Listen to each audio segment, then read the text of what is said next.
Министерство регионального развития Российской Федерации составило федеральную целевую программу укрепления единства российской нации и этнокультурное развитие народов России. Видимо, это было связано с тем, что большинство граждан России так до сих пор не определилось, с кем себя идентифицировать: русскими, россиянами, представителями других национальностей. По крайней мере, на данный момент только по данным опросов 44% жителей страны готовы называть себя или причислять себя к россиянам. Возникает вопрос, насколько вероятно в ближайшее время увеличение числа граждан, жителей нашей страны, которые в образах собственной идентификации будут считать себя русскими и россиянами, или только россиянами. И судя по тому, что Министерство регионального развития готово выделить достаточно значимые средства на укрепление, усиление этой позиции, исходя из, видимо, государственных интересов, можно предположить, что в ближайшем будущем число людей, позиционирующих себя именно как россияне, планируется или будет значимо возрастать. После того, как эта информация об этой программе была обнародована в сети и в печатных СМИ, появился целый ряд статей, в которых вновь была возрождена дискуссия о том, а хорошо ли, а правильно ли, что мы выстраиваем некую пирамиду идентичностей. И на вершине этой пирамиды, судя по государственным интересам, должна находиться идентичность россияне. Все остальные, видимо, предполагается, что находятся ступеньками ниже. Так ли это? Насколько вообще значима эта проблема? Как называть, как идентифицировать себя? И является ли это показателем того, что для нас действительно очень важен вопрос, мы принадлежим прежде всего к этносу или на первый план ставим гражданскую идентичность? Сразу же хочу сказать о том, что вот этого вот дуализма русские, россияне в чистом виде, этот дуализм не несет в себе конфликтной составляющей. И то, что мы видим, что сегодня в общественном дискурсе российского общества пытаются этот дуализм именно искусственно превратить в некий конфликт в этом обществе, существующий, заложенный, на самом деле, с моей точки зрения, большая ошибка. Значит, первое, что я хочу сказать, что повода для паники и для поиска конфликта нет. Нет никакого противопоставления в понятии россиянин-русский. Не нужно искать в срочном порядке объединяющую национальную идею. Не нужно форсированно и массированно создавать российскую нацию. Не нужно спасать при этом русский народ, который якобы подпадает под эти колеса и жернова создания гражданской нации.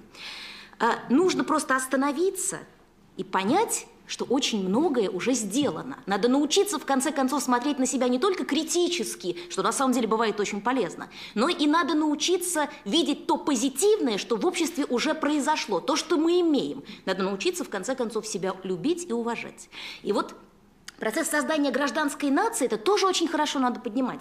Это процесс объективный, поступательный, исторический. 150 лет формируется итальянская нация. 150 лет формируется итальянская нация на фоне существующего регионализма, регионалистического сознания. На фоне того, что регионально итальянцы раздирают в языковом отношении этот свой сапог в лоскуты. Но это не мешает существовать Италии, не мешает понимать, что нация формируется. То же самое у россиян. Я хочу вам доказать предметно, что на самом деле у нас все очень хорошо в этом вопросе. Просто это вопрос не одной минуты, не одного десятилетия. Конечно, с точки зрения тех процессов, которые происходили в 90-х годах на постсоветском пространстве, Россия оказалась идеологически в более ущемленном положении, нежели государства, которые получили свою независимость и до недавнего времени были республиками. Почему?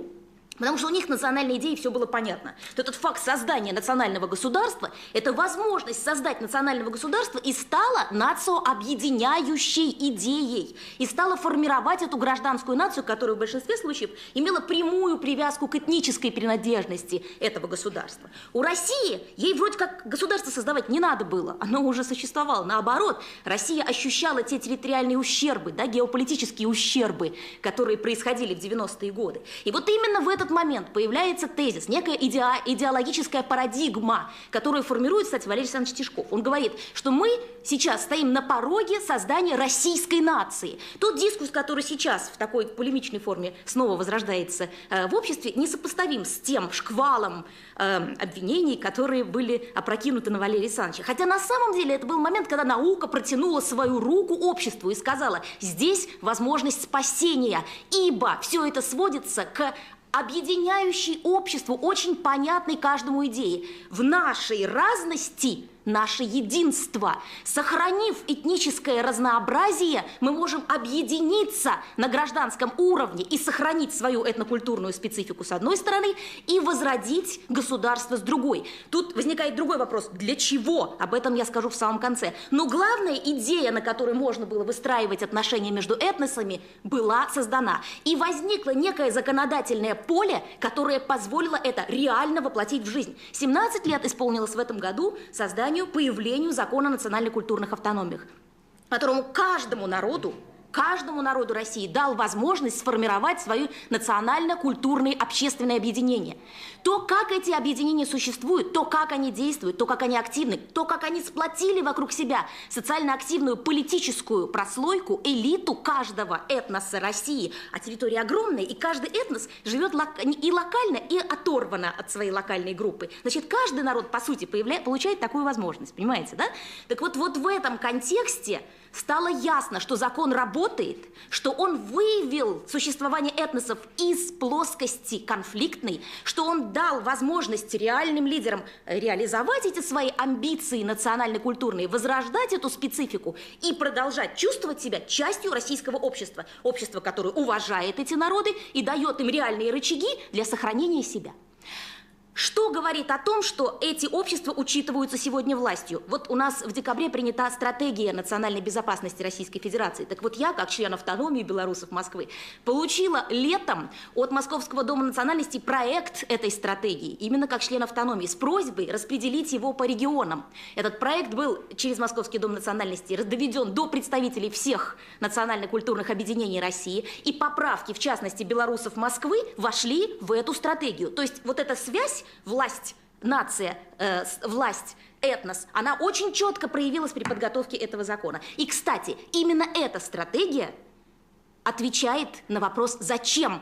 Зачем существовать российской нации? И как она может воспроизводить свои национально-культурные потребности в условиях этого государства? Что гарантирует каждой группе этнической это государство? Маргарита, как освещается в средствах массовой информации проблемы, связанные с национальными отношениями в России, вопросы, связанные с понятиями россиянин, русский, и понятие россиянин в соотношении с понятиями других национальностей? Нет ли здесь поглощения, нет ли здесь принижения? Допустим, русский россиянин не включается или не исчезает ли за этим термином сам суть и смысл значения русского народа в России? Для того, чтобы что-то объяснять, они должны сначала сами как-то сориентироваться. Да? Вот с этим большие проблемы у российских средств массовой информации. Здесь необходим небольшой экскурс. Собственно, мы в гильдии достаточно давно задались этим вопросом. А почему? Почему мы так странно освещаем наши межэтнические отношения и вообще вот эту часть нашей жизни, многонациональной жизни внутри России, при том, что страна всегда была многонациональной? Почему мы не умеем этого делать так, как, может быть, хотелось бы? И очень часто звучащие обвинения с разных сторон, со стороны политиков, они вот долю истины все-таки имеют. Вот эти обвинения в том, что СМИ не всегда делают это корректно. Так вот, необходим такой экскурс. А почему? Откуда эта некорректность? Да? И я хочу вспомнить, что в советский период у нас все-таки национальный вопрос считался, что был решен. Но решен он был на другом совершенно уровне. Целый административный аппарат всей страны, идеологический аппарат, работал на решение этого вопроса. И не было особой необходимости решать его в информационном пространстве. Мы подошли к периоду, так сказать, такой вот изменения экономического нашего пространства с полной неготовностью и незнанием журналистов, а как с этой темой быть. Вот мы, собственно, сейчас мы учимся 20 лет. Это очень небольшой период, и есть огромные достижения вот за этот период у моих коллег, и мы это видим и в конкурсе «Смиротворец», и члены нашей гильдии, которые вступают туда, да, мы видим, люди учатся, но мы только начали этот процесс, и это тоже нужно понимать. Я должен отдать должное, и есть информационное агентство, которое проводит журналистские школы, где, помимо всего прочего, проводятся тренинги на тему межэтническая толерантность в средствах массовой информации. Это, кстати, и РИА Новости, и агентство «Вестник Кавказа», они работают. Гильдия делает это уже 5 лет вместе с РИА Новостями тоже, да. Так что здесь, уже порядка 300 журналистов здесь все-таки работа в этом направлении какая-то ведется. Да, да, она безусловно. ведется, но опять же, она, понимаете, она ведется действительно, может быть, ее должно быть больше, но я не сторонник вот этих вот волюнтаристских мер. Я один и тот же вопрос хотел задать всем участникам нашей сегодняшней дискуссии, начиная с Оксаны Вячеславовны. Вот весь сегодняшний наш очень интересный разговор так или иначе сводился к тому, что тема тонкая, обращаться с ней надо крайне осторожно и аккуратно.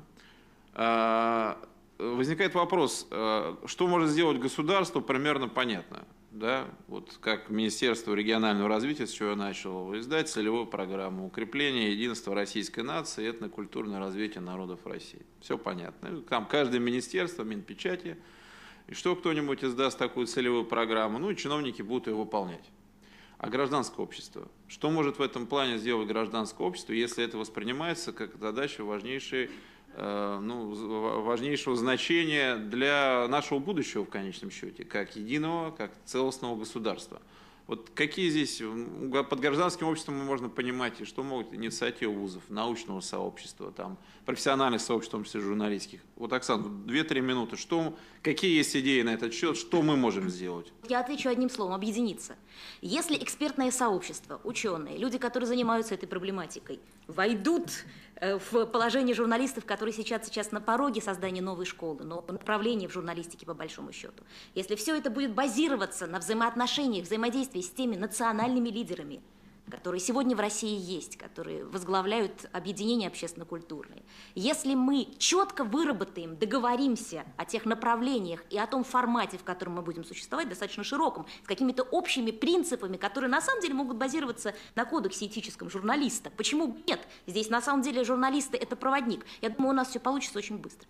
И это должно войти в систему каких-то постоянных, воспроизводимых действий и мер. Круглые столы, постоянные рубрики в газетах, которые показывают, что это взаимодействие существует. И, конечно, необходимо концентрировать наше внимание и на положительной стороне нашей жизни, не только на отрицательной. Ну, в этом смысле само создание портала «Россия для всех», я думаю, что это уже очень серьезный позитивный сигнал, потому что появилась площадка, на которой могут встретиться эксперты, журналисты и поговорить о таких проблемах. Потому что, как это ни странно, за 20 лет таких площадок было очень немного, по большому счету. Но они были. Да, Маргарита, пожалуйста. Но они были, и действительно это буквально на ощупь делалось. И уже 5-й год существует и приложение газете «Аргументы недели», национальный акцент, да, и ребрендинг портала мы тоже сделали национальный акцент. В отличие от «России для всех», он ориентирован только на внутренние наши отношения межнациональные, да, вот внутрироссийские, да, мы как бы принципиально вот только эту часть, называется «дай бог с ней бы разобраться». Вот. Но мне кажется, этих площадок должно быть больше, они должны быть в каждом регионе, они должны иметь связь между собой. У нас вообще очень большая проблема в обществе со связанностью. Мы не умеем договариваться, да, мы скорее готовы обижаться. Вот на что всегда обижаются национальные культурные объединения, как с ними не встречаешься. Вот мы прислали прекрасный пресс-релиз, а журналисты выкинули его в корзину и не опубликовали. Да, и не пришли на это мероприятие. Говорю, ну покажите мне этот прекрасный пресс-релиз, да, но это абсолютно непрофессионально сделанная вещь, да, и нужно понимать, что начинаешь объяснять, что журналисты работают в ситуации цейтнота, и они не обязаны выковыривать вот те зерна, да, информационные, которые где-то там зарыты в этом 5-страничном пресс-релизе, да, что это все должно иметь совершенно другой формат. Нужно учить друг друга общаться. Вот эти вещи, мне кажется, они необходимы. С другой стороны, ведь общество нужно и обучать разговаривать. У нас этим никто не занимается, к к сожалению. Друг с другом говорить не могут. Могут обижаться, могут с обидой написать письмо, ну, сразу, конечно, Путину. Кому же еще писать? У нас больше некому в стране писать, да? Вот эти вот вещи, они какие-то подростковые, понимаете? Мы как-то вот спокойно не можем смотреть на то, что с нами происходит. Взросление необходимо, обществу в том числе.